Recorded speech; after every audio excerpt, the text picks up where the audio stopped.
Good evening, and thanks for joining us on our weekly AJA Zoom event. Welcome to any new people this week. We also have people watching on Facebook and some who listen to the audio replay, which is broadcast every Thursday at midday and Sundays at 4 p.m. on J-Air Community Radio at FM 88 in Melbourne or at jair.com.au. Welcome to everyone. My name is Robert Gregory, and I'm hosting tonight's Zoom because I have some direct involvement in some of the issues we're going to be discussing. On the screen is David Adler, President of the AJA, and our guest tonight, Senator James Paterson. The format will be as usual, interview style, and then questions. So if you'd like to ask a question, the best way is to raise your hand in the reaction button, and written questions can also be placed on the chat function, and we'll try to keep an eye out for those. So many of you will be familiar with Senator James Paterson. He's a rising star in the Liberal Party and a strong friend of Israel and the AJA. This is his second appearance on an AJA Weekly Zoom. James has been a Liberal Party senator representing Victoria since 2016. And since his election, he's been generating waves. He was denied entry to China for standing up for the Uyghurs, which is something AJA has been very outspoken about. In 2021, he was appointed chair of the Parliamentary Joint Committee on Intelligence, and he's been instrumental in prescribing terrorist organizations like Hamas and Hezbollah. Since the last election, James has been the shadow minister for countering foreign interference and cybersecurity. So Senator Paterson, thank you for joining us. Robert, thank you very much for having me. I really appreciate it. And good to see you, David, and all my friends at the Australian Jewish Association. As you know, I love your work and appreciate your advocacy. Thank you. Well, let's get straight into it. What is the major geopolitical threat, the largest geopolitical threat to Australia today? And do you think the government is doing enough to combat it?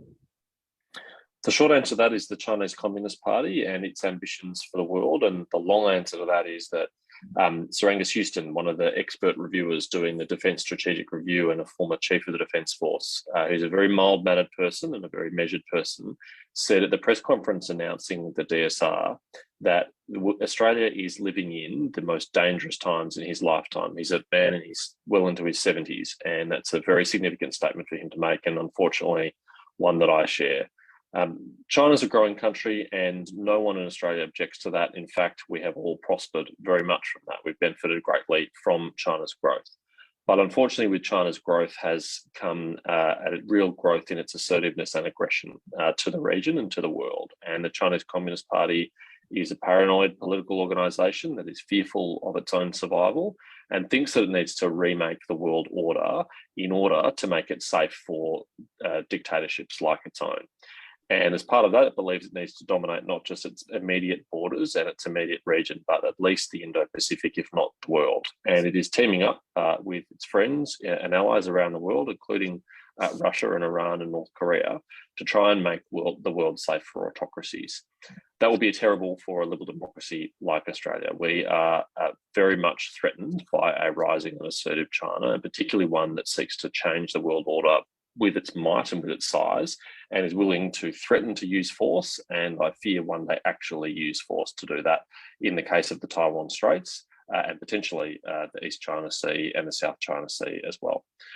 So are we doing enough for it? The short answer is not yet, and that's not a partisan statement. I felt that when we're in government, we were doing lots, but it wasn't enough either because of the nature of the threat we face and because of the slowness of our political system to accept the reality of that threat and to respond to it adequately. I'm very proud of the national security legacy of the former government, restoring defence spending to 2% of GDP, securing AUKUS, and the many other important things we did to stand up for Australia. But all of that needs to be not just continued by the new government, but actually significantly accelerated. I hope they can build upon what we did and really accelerate it. I sometimes say that, you know, as a partisan, I hope this Labor government makes lots of mistakes, provides lots of political opportunities for the opposition to come back, but I genuinely hope they make absolutely no mistakes at all when it comes to national security and defence, because the circumstances for our country are just so dire. And in my view, nothing less than whether or not we hand over a sovereign liberal democracy to our children and grandchildren is what is at stake. Wow. David? James, you've been a supporter of Israel, I know, and actually the very first social media message I saw of yours was very early on in your political career. You posted a picture of yourself in Jerusalem saying you were looking for a site for the Australian embassy. You remember that one? I do. It endeared me greatly to the then Foreign Minister, who didn't share that view. Well, Israel, of course, is a bit of a powerhouse in defence. I know that the Americans, some of the American senior defence people see Israel almost as a testing ground for various strategies and weapons. Is Australia plugged into that expertise? Look, Dave, really good question. Just let me briefly recap on the embassy issue, because I think it's important to reflect on that. In my maiden speech in March 2016, I called on the Australian government to move our embassy from Tel Aviv to Jerusalem and to recognise Jerusalem as Israel's capital. Good advice. That was before Donald Trump had been chosen as the Republican nominee, before he'd been elected president, before the United States had moved their embassy there. And I remember people saying at the time, if we do that, then Australia will never sell another bushel of wheat to the Middle East, and it will destroy our relationships with the region. Well, we now know, with the benefit of time, that with the development of the Abraham Accords and other positive trends in the Middle East, how wrong that was.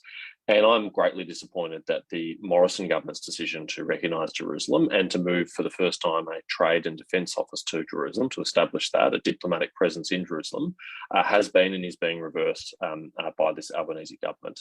It was a deeply disappointing thing, and not just the decision, but the appalling way that they handled it. In terms of lessons learned from Israel, there are lots of lessons to be learned by Australia from Israel, because Israel is a country that has not just existed and not just survived, but actually prospered in a very tough neighbourhood. And we are now in a tough neighbourhood in a similar way that Israel's in, although actually Australia is still relatively blessed. We don't have all of our neighbours wanting to wipe us off the map, as Israel has at times in its history. We only have one very significant neighbour in our region who has expansionist objectives. But we are, like Israel, suffering a great disadvantage of population, and our potential adversaries have a much greater population and economic and military weight that comes with that. And so there are some really important lessons to learn from Israel. One is that asymmetric capabilities are really important. That is, capabilities that a small country can use against a large country that can deter them from engaging in conflict. The second is that technology is absolutely key. Small countries cannot compete with larger countries in brute force and raw numbers alone, but they can with technology. And Israel has not just been a pioneer in technology generally, but applying it to military applications. And in my area of responsibility, I particularly admire and follow very closely Israel's very sophisticated cyber both defences and offensive capabilities, which are really world-class and world-leading and way above Israel's size and station in the scheme of things. So we've got to learn from those things. And Australia could do a lot better to integrate the technological development we have and deploying that into the hands of our warfighters, and drawing from Israel the technology they have to make sure we can punch well above our weight. Okay. Let me ask you something directly onto your shadow portfolio about foreign interference. And I'd like you to comment on it on our universities, James. We've seen, I don't know how many Confucius centres we have in our universities, but in addition, 12. We have Islamic centres that have been funded by Saudi. We have, and Robert was involved in exposing some of the agreements between Australian universities and Iranian universities. And on the other hand, as you know, the Ramsay Centre has been knocked back when it wants to fund the teaching of Western civilization. So what's going on our, the management of our campuses, and what's the role of government here? We could have an hour-long discussion alone on the many problems at universities, whether it's kind of the woke politics, whether it's the censorship, whether it's the anti-Semitism, But let's just restrict ourselves to the national security questions that you raised. Yeah. As the chair of the Parliamentary Joint Committee on Intelligence and Security, I recommended that the Foreign Minister exercise her powers under the Foreign Relations Act to cancel the agreements between those universities and the Confucius centres that would have resulted in those coming to an end.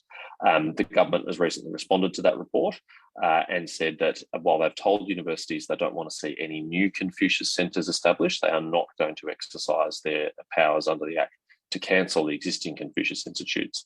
And the Foreign Minister has not adequately explained why it is acceptable to let Confucius institutes continue if it's not acceptable to have any new ones. I'm really concerned about that, and you're right to point out some of the background of Middle Eastern themed centres at universities that have been funded by governments that don't share our liberal democratic values. And it really does raise questions as why universities, supposed to be bastions of openness and liberalism and tolerance and education and enlightenment in Western societies, would want to and would be comfortable getting into bed with some pretty odious and authoritarian regimes. Regimes would have been credibly accused of engaging in crimes against humanity and even genocide. I don't think we should have a presence, even if it's just a soft power initiative of the Chinese government, on our university campuses. But of course, there are much more profound concern about Confucius centres than that. And many countries around the world, including the United States and Canada and Europe, have started to close theirs and end their agreements. Right. And they won't accept funding for teaching Western civilization from the Ramsay Centre. It's like, it's, inverted morality here or something. That's right. We won't take money from a deceased Australian billionaire because he's a conservative, but we will take money from a current authoritarian regime engaging in crimes against humanity. I mean, how they can justify that to themselves, I don't know. Yeah. Robert, over to you. It seems like the only thing not welcome on Australian universities is Israeli speakers. That's the big crazy. Yeah.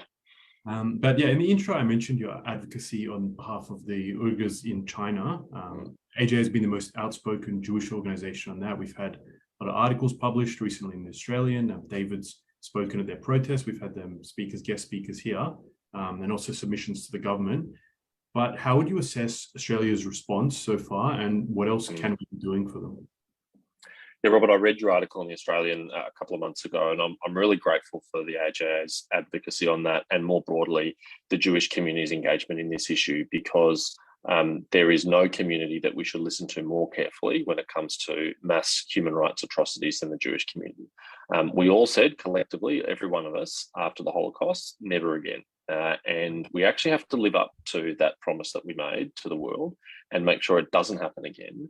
And that if anyone does try to attempt anything even approximately like what happened in the Holocaust, that there are very severe consequences for them when they do so. And my judgment is that the Chinese government, other than very serious reputational harm, which has set them back, hasn't really suffered meaningful consequences yet for what they've done in Xinjiang. What we know about Xinjiang is that millions of Uyghurs have been involuntarily interned in concentration-style camps. They've been re-educated, that they have been, medical experiments have been performed on them, that women have been raped, that they have been injected with substances that prevent them from having children, that people have been tortured, that cultural sites significant to Uyghurs, whether it's mosques or cemeteries or other centres in Xinjiang, have been destroyed. That men have been forced to eat pork against their religious beliefs, that they've been forced to drink alcohol and smoke cigarettes against their religious beliefs. I mean, this is the systematic destruction of a culture. They prevented the teaching of language and beliefs to future generations to try and sever that cultural link between their parents and their offspring. These are all eerily reminiscent of what regimes of the past have done, not least of which China has done in Tibet. They rolled out a very similar program in Tibet in an attempt to destroy unique Tibetan culture, and they got away with that, and so they feel empowered to do it again in Xinjiang. And one of the ways this directly affects us in the West is that there are many products that are made from slave labour of Uyghur people in China, which is exported and sold in Western countries. We know they've harvested human hair from Uyghurs and tried to sell that in the West. We know that they've been forced to work in factories manufacturing solar panels and precursors for making solar panels, and a whole other range of products. Now, most Western consumers would be utterly horrified to think that they were the beneficiaries of slave labour like that. And yet, as collectively, globally, I don't think we've done enough to enact penalties of that. When this government was in opposition and we passed a new piece of legislation, the Magnitsky Act, which allows us to sanction human rights abusers directly and personally, the then Shadow Foreign Minister, Penny Wong, gave a speech at the University of Tasmania, and she called upon the Morrison government to then consider using those sanctions against the Chinese government and the officials responsible. Now, we didn't do so, and I would have preferred if we had, but I hoped if we'd been re-elected, we would have done so. And so the challenge was recently put to Penny Wong. You called on the government to do it when you were in opposition. Are you going to do it yourself? And the answer has been deafening silence so far. I really hope the government is reconsidering that, and I really hope they take action on it.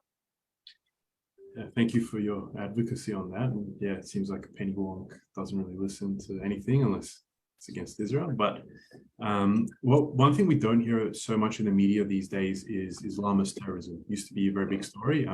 We have had the ISIS brides return. We've had, I think, Ben Brika being released, and there was a stabbing in Sydney yesterday. It's suspicious, but it's been said it was mental health reasons. So I wanted to ask, has the threat of Islamist terror diminished, or is it still a major threat in Australia? I had a very rare piece of good news in national security. It's not normally an uplifting area to work in. It's pretty depressing sometimes when you see the briefings and you contemplate the threats. But we did have a rare piece of good news from ASIO late last year when Mike Burgess, the Director General, lowered the threat level of terrorism in Australia. And that was the first time the terrorism threat level has ever been lowered since it was introduced in the wake of September 11. It has only been up or static since then. And there's a couple of reasons for that. One is during the COVID pandemic, there was a rise in what the ASIO Director General termed ideologically motivated violent extremism. That includes people like neo-Nazis and white supremacists, white nationalists and people who traffic in that kind of ideology. There was a big increase in that during the pandemic. Pleasingly, since the end of the pandemic and since the lockdowns and mandates and many of those policies have receded from people's memories, that sort of violent extremism has declined quite significantly. There also has been a decline in Islamist terrorism, particularly post the fall of ISIL. ISIL was a major motivator for radicals and extremists around the world, and young people particularly were being radicalised online by watching the extreme content that was being filmed and broadcast from there around the world. And when that so-called caliphate collapsed, that did undermine one of the important recruiting tools that Islamists use to try and radicalise people. So we are the happy beneficiaries of two positive trends: a decline in ideologically motivated extremism and a decline in religiously motivated extremism. And that's a very positive thing. I don't think it will necessarily always be the case. They are threats that we need to maintain very close watch on, but at the moment they are subsiding, and that's very welcome. Well, it's good we have some good news. So Russia's war in Ukraine, that's reshaped the geopolitical climate. People are asking, are we in the middle of Cold War II? Is this the start of World War III? What do you see going on in the world? Look, people are reluctant to use the term Cold War to describe what's happening today for a range of reasons, and it does have kind of historical baggage, and it's certainly not a perfect comparison to what we're having today. But I think there are some analogies that really do hold up, and I think it's the competition, particularly between the United States and China, which most resembles a Cold War style environment. In many ways, Russia is a declining power. It's actually a country in the scheme of things, which, although it's doing serious harm to the people of Ukraine, is a shadow of its former self. To give you one concrete statistic, Russian GDP is now about the same as Australia's GDP. When you think about the outsized impact it has on the world, that's a fairly extraordinary thing. Obviously, its population is much higher, its military spending is a lot higher, and is able to leverage those things quite effectively into geopolitical power. But Vladimir Putin has made a shocking and historic mistake in Ukraine.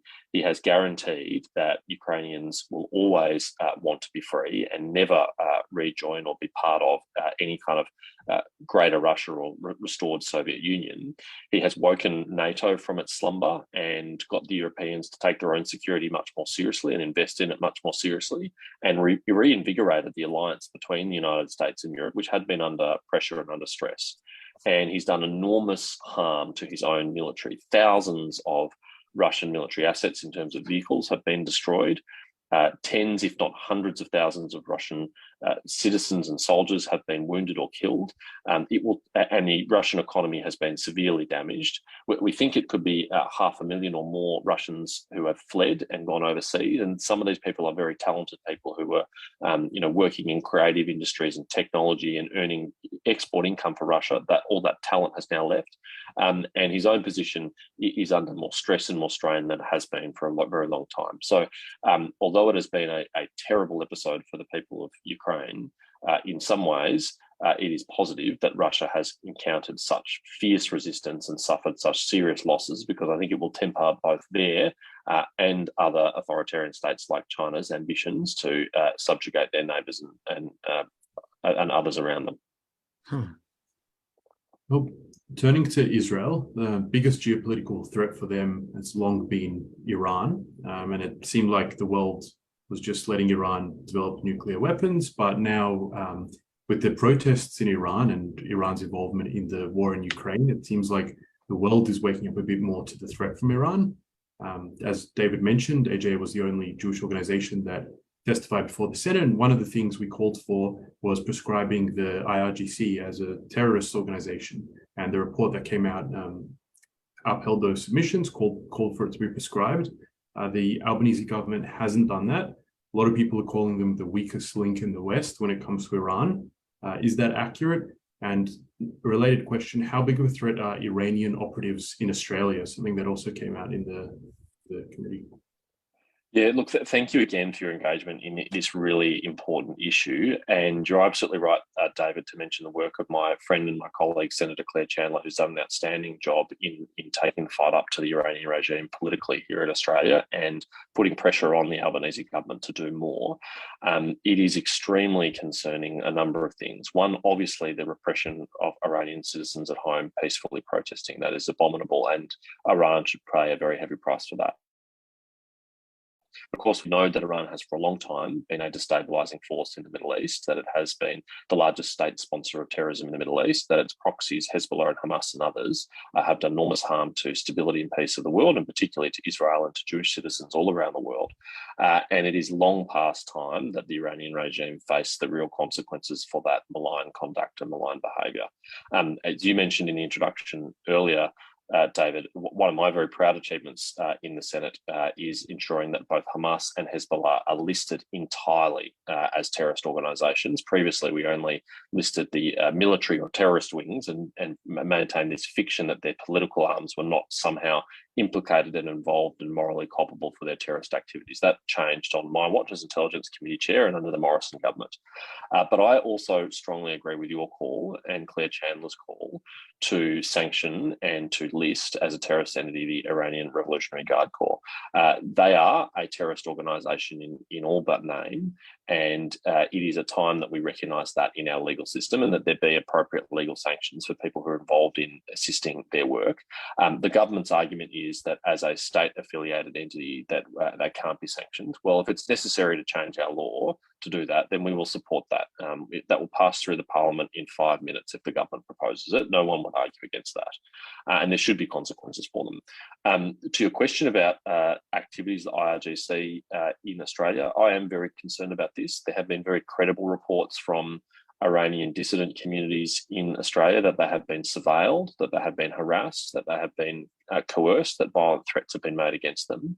And the Home Affairs Minister recently talked about an example of an Iranian cell operating in Australia targeting diaspora communities.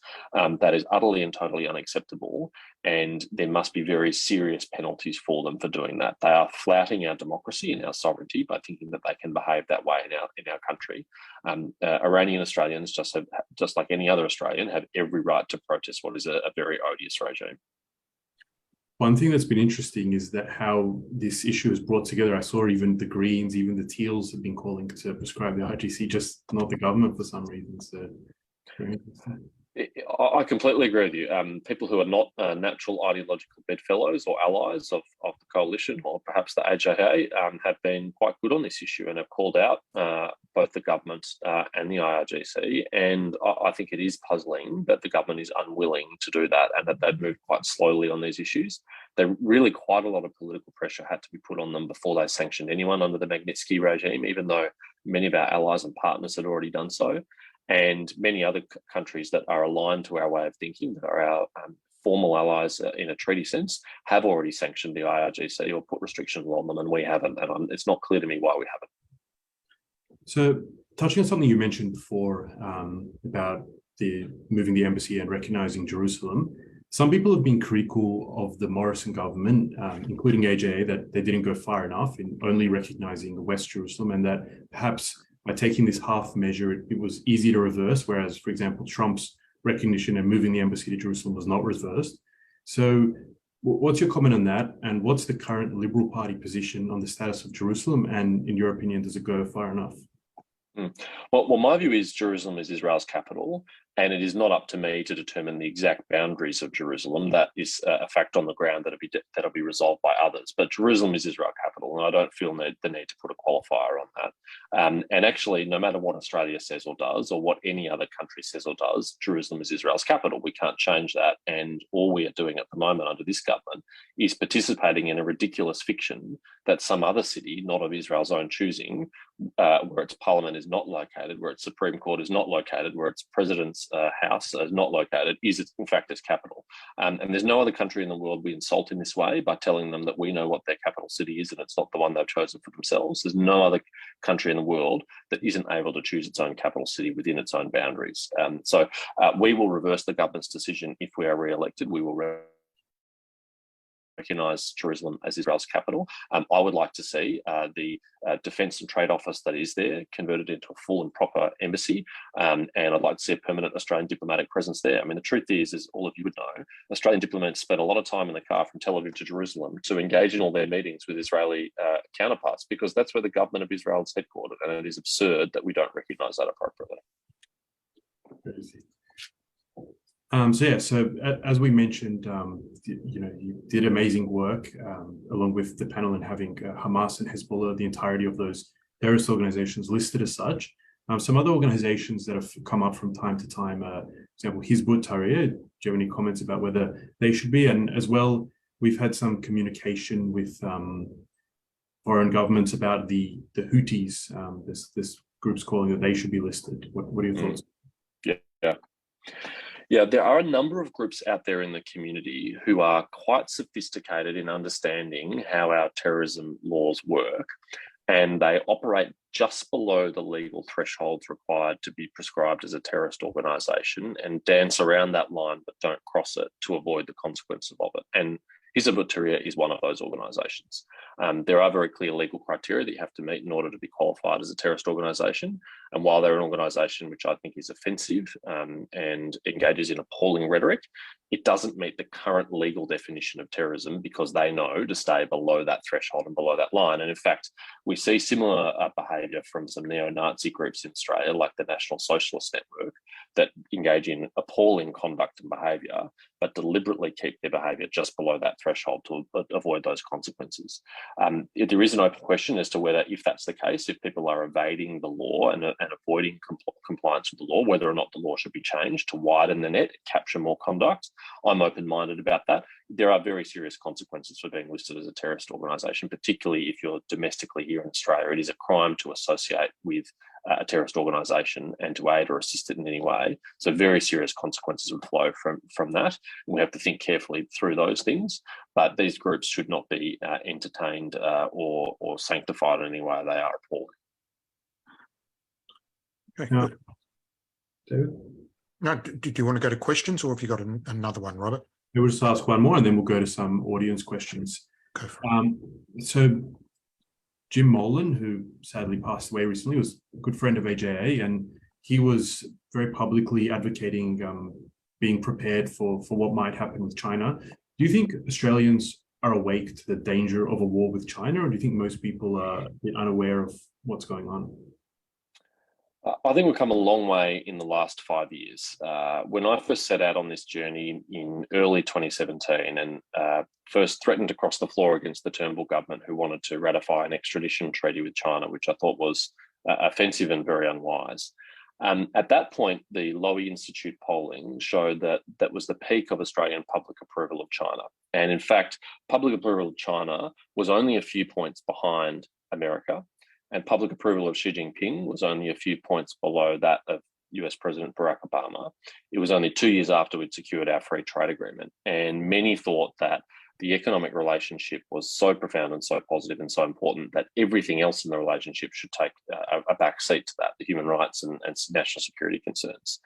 In the last 5 years, that trend has completely reversed. China's public approval in Australia is now only a few points above North Korea, and Xi Jinping's public approval is only a few points above Kim Jong-un's.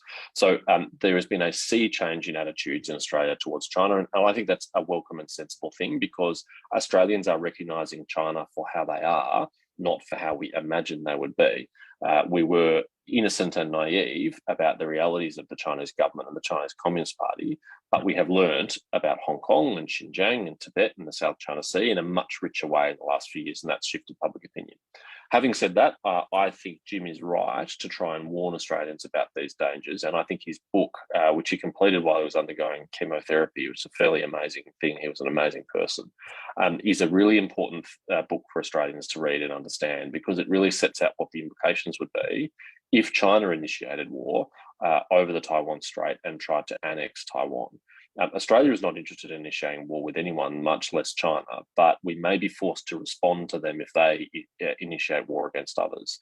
And what we're trying to do, or what AUKUS is really about, is preventing that from happening by deterring China from doing it, and hoping that we can make a credible contribution to the alliance effort with the United States and Japan and others to discouraging China from going down that path, because the consequences would be utterly catastrophic. I mean, for a start, 1/3 of our national income, which is derived from our exports of largely raw materials from China, would vanish overnight. There is no way we could continue sending iron ore, gas, coal and other products to China if they were invading their neighbours and subjugating a liberal democracy in Taiwan. And that is just the first of many profound implications that would flow from it that would very seriously affect the world we live in and the living standards of Australians. So it is in our interests to be prepared for that and resilient to that, and hopefully we never have to experience it. All right, well, if you're listening on Jaya, this is the Australian Jewish Association Zoom event, which we hold every single Wednesday night. And our guest tonight is Senator James Paterson. We're talking about threats to Australia, threats to Israel, and threats to the world. Now, we're just going to quickly hear what's coming up next week. Would you like to say that, David? Sure. As we do every week, anyone here tonight who is not yet supporting AJA when the event concludes, please go to the website jewishassociation.org.au, where you can apply for membership. You can make a donation. And I had a message shortly before our event started to remind everyone that there is a mitzvah for Purim to provide some tzedakah, and AJA has to be the first choice where to do that. And there are a couple of donation options via our website. Next week, we're having a look at this extraordinary development in Israel of the mass protests against the government's agenda. What's it about? Who's funding it? And our guest is Ruthie Bloom from the Al-Gemeiner Journal, one of the most direct non-PC commentators, most popular commentators on Middle East matters. All right, let's go to some questions. Try, as usual, try to keep it as questions, not so many statements. So let's get Jeff first. Jeff, would you like to unmute and ask your question? Greetings, James. I noticed that you were talking with David about the Ramsey Center, and I put to you that their wonderful funding of Western civilization, which was lacerated by the Labor government and all leftists everywhere, compares with what Israel is doing in all sorts of ways, but particularly annoying is the fact that the Labor government is also supporting the Palestinian Liberation Organization.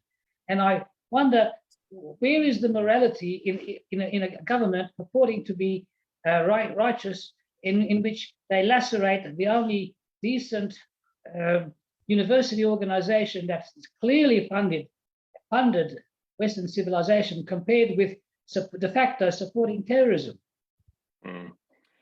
Well, when we're in government, we very significantly cut funding for a number of aid organisations operating in the West Bank and the Gaza Strip, because we were not confident that Australian taxpayers' dollars wasn't going to fund terrorism. And David wrote some pretty impactful articles for The Spectator and ran a great campaign highlighting the risk that Australian taxpayers' money was falling into the hands of terrorist organisations inadvertently.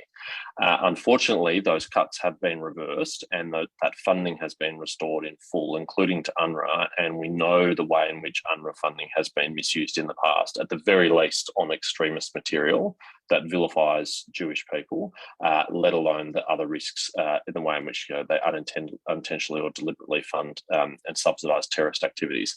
I think it is unconscionable that any Australian taxpayer dollar could fall into the hands of a terrorist, or could be used to promote extreme violent propaganda against Jewish people. And I'm disappointed that there's that famous Spectator cover. I remember it very well.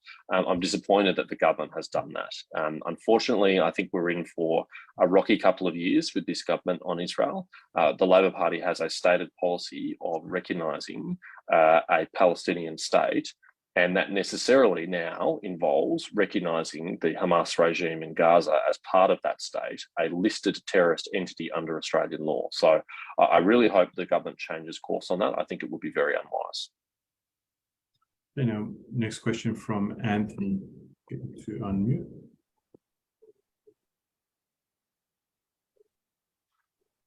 Anthony, you need to unmute. Oh, there you are. Yeah, hi. Senator, I'd very much like to see you in government again very soon. Thank you. That was actually my question, which was basically that Hamas has been designated a terrorist organization. I don't understand. Perhaps you can explain why Australian governments keep insisting on a two-state solution, which would mean Israel negotiating with a bunch of terrorists. Well, my view is it's up to those on the ground who are there dealing with the reality of the situation to negotiate, if they can, the most sustainable and just solution for everybody on the ground. It is not really for Australia to dictate to either the Israelis or the Palestinians what form that should take. I am pessimistic about the prospects for a two-state solution. It would be nice if that is something that could be achieved, if a Palestinian state could exist peacefully beside Israel and would respect and acknowledge Israel's right to exist as a Jewish state. But unfortunately, all the indications we have from the Palestinian leadership, not just Hamas, but Fatah, is that they don't recognise the legitimacy or the right of Israelis to live in peace, and that they will not abandon their objectives of the destruction of the state of Israel, and that they won't give up their support for and their engagement in terrorist activities. And I think until they do that, the prospects of a two-state solution are very bleak indeed. The one positive thing we can identify in the last few years is the way in which the region is changing its attitudes to Israel, despite the failure to resolve the situation between Israel and the Palestinians. I remember the conventional wisdom from everyone, including US governments, John Kerry famously as Secretary of State, where he said that Israel's neighbours would refuse to engage with it until it resolved the peace process with the Palestinians. Well, that has been proven to be profoundly wrong. The Abraham Accords are a wonderful, positive event. And only just recently, we had both Saudi Arabia and Oman agreeing for the first time to allow Israelis to fly through their airspace, which will cut the travel time between Australia and Jerusalem, which is very exciting. Tel Aviv is very exciting for Australians. And these are the kind of things that were unimaginable maybe 5 or 10 years ago, but are happening now. And so I think we just have to forge ahead with those who are willing to engage peacefully and respectfully, as many Gulf states now are. You mentioned the Abraham Accords. I actually wanted to ask you, often like on the left, we hear that they like to exaggerate Australia's role in the world, like when it comes to, global warming or these type of things that we can impact the world. But one area where we can have an impact is in our region. And there's 3 nations in our region, Muslim majority nations, that Australia has good relations with. I think we even give a lot of aid to some of them, but Indonesia, Malaysia, and Brunei. Is there anything we can be doing to bring the Abraham Accords into this region to promote ties between Israel and those countries. And I was at an event once a few years ago, and I mentioned this to Maurice Payne, who was there, and she didn't seem very interested. You know, she said her job is to act in Australia's interests and not necessarily to get involved in these type of things. But what are your thoughts on if there's any potential for Australia to play the role of a peacemaker then? Well, there is actually surprising levels of low-key, low-profile cooperation and engagement between Israel and a number of the countries in our region. And for a range of reasons, many of those countries don't wish to highlight that publicly. But there are very productive conversations taking place between countries in the region and Israel. And I think that's profoundly positive. And there's history here too. When Singapore separated from Malaysia and became a state in its own right, they asked around the world to find someone that would help them to train their military and help them become a sovereign state. And not many countries were willing to offer and to help out, but one country that was Israel. And the IDF was involved very early in training the Singaporean military. In fact, I believe that they were deliberately disguised as if they'd come from Mexico to try and obscure where they're really from. But there are very mature defence and security relationships, intelligence relationships, and growing trade relationships between Israel and the region. And I think that'll be a positive thing for all of us if that continued. That'll be a positive thing for Australia as well as Israel. And so I really hope that does happen. Right now to Hugh in the UK. Hello, Senator Paterson. I'm actually an Australian citizen, even though I don't sound necessarily like one, and also a member of AJA. The question I've got, because both Britain and Australia have a common relationship with Israel, although I would suggest that Australia's relationship is much better. But there is a common interest, and I was just going to ask you another question about proscription of a terrorist organization, and that is the PLO. Now, historically, they were a terrorist organization, and in the Oslo Accords, they gave a key undertaking or commitment to abandon terrorism, which they've not done. The Palestinian Authority and the PLO are one and the same, basically. Mahmoud Abbas is head of both of them, and yet he is promoting incitement to terrorism and hatred against the Jewish state and against Jews in general. They haven't abandoned their charter, the PLO.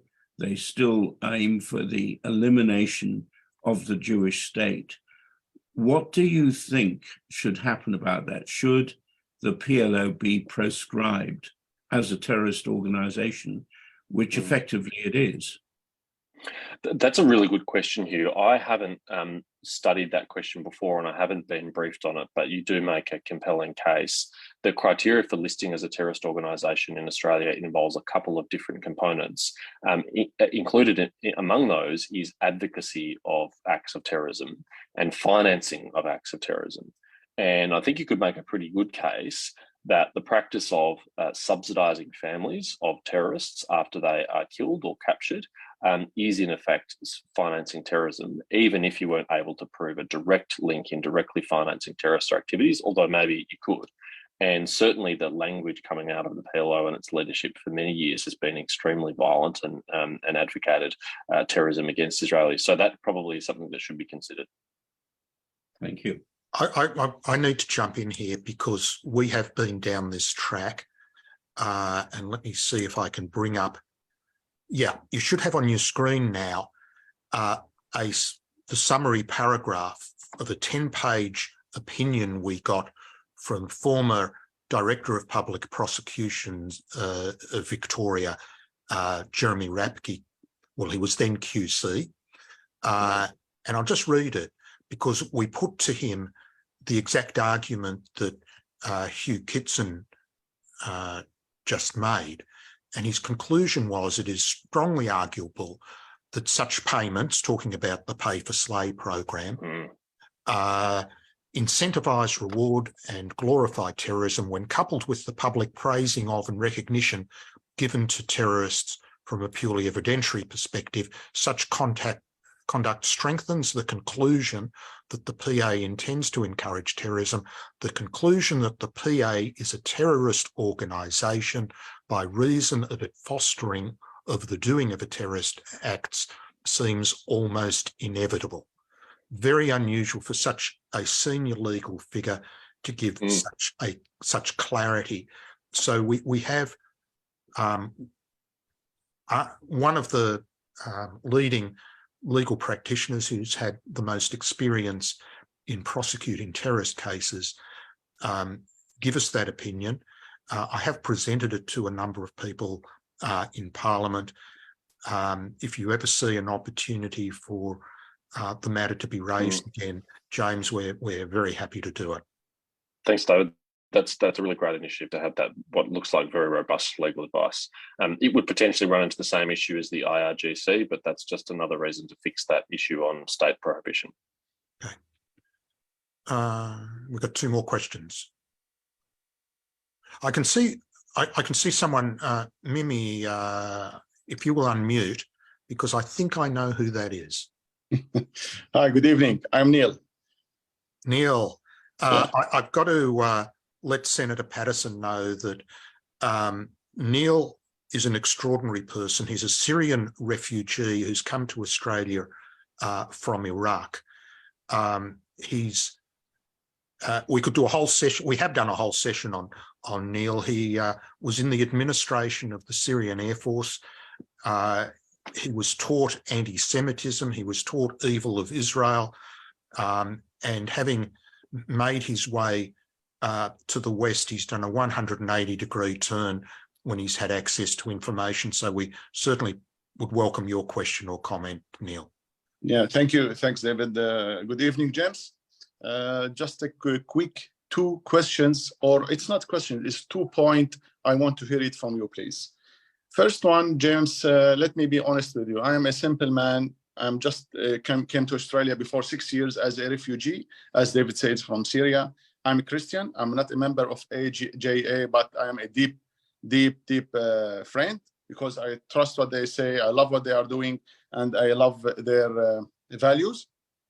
So my question is like this, James, if you can hear me. When we ran away from Syria, we ran away with my family through 3 countries, 15 kilometers over the oceans to arrive to the safe of Australia. And suddenly we discovered that there was about 200 fighters from Australia fighting with ISIS there in my country, killing my people there. My question is, where was the security? Where was our national security there? How these people, somebody took them from our streets and sent them there by themselves. Nobody pushed them. And now somebody in this red government with very high IQ, very clever decision, he decided to bring them back again here to our street. We are the Australian taxpayers. We want to pay them to come here again, their children, their wives, their kids, and live with us. Again, can you see this a very good security advice for us? Why I'm doing this? Why I'm paying for this? What I need to talk with my kids about this? What I want to tell. That's my first point. Second point, James, is I think you need to know that we are fighting ideology, not people. And it's totally different between fighting people and fighting ideology. You can shoot or kill somebody who is fighting you, but if there's ideology, you need to use different policy and different strategies to fight that. I hope that you guys there find something, or you have a strategy to do this with this ideology we have, because I think not just the threat is not just from outside, it's also from inside, from Australia. We need to be careful with that. We need a more safe country for my kids, not for me. For me, it's done, but for my kids and my grandchildren. I want them to be safe also here in Australia. And thank you very much for your time. Neil, so nice to meet you, and thank you for those 2 points, 2 questions, and great to meet you, and great to have you in Australia. And I'm glad that you found safety and freedom here, and that's a wonderful thing. I'm proud our country can provide that for people like you. You make some really great points. Far too many Australians went and fought with ISIS in Syria. We realised too late initially that they were going, and after they did, we started to pass a whole lot of laws to criminalise that conduct. And ASIO, our security organisation, did stop a number leaving, but too many had already gone. And then we faced a very difficult decision about what to do with Australian citizens who were in Syria and survived the war. Many of them died, but those who survived, what to do with them. We, in some cases, stripped their citizenship of those that were dual citizens, and that effectively removed their rights to return to Australia. But there were others whose citizenship couldn't be removed because they weren't a citizen of another country, and you couldn't take away a citizenship if they only had one citizenship. And there were people who were either taken as children or born over there as children who didn't make a choice themselves to come there. Now, the previous government brought some very low-risk young people back home who we judged to be not complicit in any way with the decision to go there and were not involved in fighting. The new government has brought home many more, and in my view, they haven't provided adequate public explanation for why they've chosen to do so, or put in place the resources needed to manage those people here in Australia. They haven't increased funding for ASIO. They haven't increased funding for the Australian Federal Police. They frankly dropped them in on some communities without even consulting or warning those communities first or working with them. And I think that was a very disappointing thing. And they treated those communities with contempt, because Australians are right to be anxious about people who've returned from a war zone, who were at least with Islamic State, if not of Islamic State. And I'd be very concerned if the government chose to bring any more people back without adequately explaining to the Australian people that there's no risk in doing so, and providing resources to our intelligence and security agencies to monitor them if they do pose any risk. So yeah, you make very good points, and I appreciate it. And I completely agree about your point about ideology. That it is a sick ideology in many cases, whether it's Islamism, whether it's authoritarian ideology, communism. This is a sick ideology which infects people and makes them think in dangerous and harmful ways, and that is our enemy. It's not individual people, as you say. Thanks, James, and thanks, Neil, for your questions and your amazing story as well. I think we've got time for just one more question, so we might go to Jason. Yeah, good evening, Senator. Quick question for you. Now, it relates to your earlier comment on the slowness of government process, and also the late Senator Molan's book, Danger on Our Doorstep. Now, as you would well know, better than any of us, if the balloon does go up there, it's going to be a very short and nasty war. My favourite politician, with all due respect, is John Curtin, because of his capacity to create a wartime bipartisan cabinet. So my question is very specific. Is there the structural capacity and or the political will to establish a bipartisan wartime cabinet in Australia if things go south in our region? And if so, would that be too little too late? Really great question. My short answer is not yet, but maybe soon, because I do think the challenges that we face are existential. And I am concerned, like you are, of the frankly peacetime mindset which dominates our thinking about these issues, including even in our defence bureaucracy, who are conducting their normal procurement processes with their long timeframes and not getting into the hands of our people now the weapons that they might need to help defend ourselves and secure our sovereignty. And I am very concerned that that mindset hasn't shifted yet and hasn't changed, and it needs to. Myself and Andrew Hastie and a few other colleagues have already proposed that there be an equivalent to the Intelligence and Security Committee for AUKUS, along the same lines of your thinking, that it would be bipartisan, that it would provide oversight for what is the most important decisions an Australian government will ever make about procuring the most expensive and most consequential equipment we'll ever put in the hands of our people. And that it will provide a continuity, because AUKUS is going to be a baton passing exercise. We initiated the race. We handed the baton to Labor to do the next part because they won the election. At some point within the life of the AUKUS agreement, there will be a coalition government again. And when that happens, I want to make sure whoever takes over that job as Defence Minister, if it's Andrew Hastie or whoever it might be, is fully briefed and fully on top of the decisions that have been made on AUKUS in the meantime. So we've proposed this kind of joint statutory committee on AUKUS to perform the same function that the Intelligence Committee does for the intelligence community. And I really hope the government takes that up. We'll find out potentially in a matter of days what direction they're going in on submarines, and we'll continue to prosecute this issue with them. And I hope they'll demonstrate the bipartisanship that we're offering on this issue. What have you noticed much of an impact? Well, I mean, obviously big impact, but what's your thoughts on the Biden administration the global security situation changes and what might happen next year if there's a Republican victory? Do you think Biden's played a role in what's going on in the world, Ukraine, Afghanistan, China? Yeah, look, I mean, if I was in the United States, I'd be a Republican, like probably many of you. And certainly there's lots of things about the Biden administration's domestic agenda that I would have a different opinion on. But by and large, I think they have been quite good on national security and foreign policy. There'd probably be things I would have done differently in that area as well. But I've been actually quite heartened by their China policy in particular. They have not taken any backward steps with the Chinese government, and in fact have taken even further some of the things that Trump put in place. It was Trump who first initiated the trade sanctions against China, but it's the Biden administration which has doubled down on that, particularly in relation to sensitive technologies. I mean, they basically made it a crime to export chips to China, because they recognise the intellectual property that had been stolen from American companies over so many years had given the China an unfair advantage that they didn't want to further exacerbate by selling further chips to them. That was a bold decision to make, and I think the right one and a good one, and I support that. And I think they have played a good leadership role in relation to the invasion of Ukraine. They have rallied the NATO allies and provided more support than probably any of us would have predicted that they would have for the Ukrainians. If I have any kind of criticism at all, it is that the assistance that they end up providing collectively, the Western powers, including NATO, including others like Australia, is months after they said they wouldn't provide it. And the tanks is the best example of this most recently. They said for months, we're not going to provide tanks, we're not going to provide tanks, we're not going to provide tanks. And then they did provide tanks. And I think months of time was wasted in the meantime when these are complex pieces of equipment that people need to be trained on to use that could have been more quickly and more usefully utilised by the Ukrainians earlier. So if we can resolve that issue and get these kind of weapons into the hands of people on the front line in Ukraine quicker, then I think they deserve an A+ for that. Well, Senator James Paterson, thank you so much for joining us. I feel like this conversation could have gone on a lot longer, a lot more topics, and we'll have to have you back. There's some amazing insights you've provided, and we're obviously expecting big things from you, and hopefully soon, lots of good news coming from you. Thank everyone for joining us as well. Before we go, just a reminder, we've got the L'Chaim show with Morris Klein is on 3ZZZ.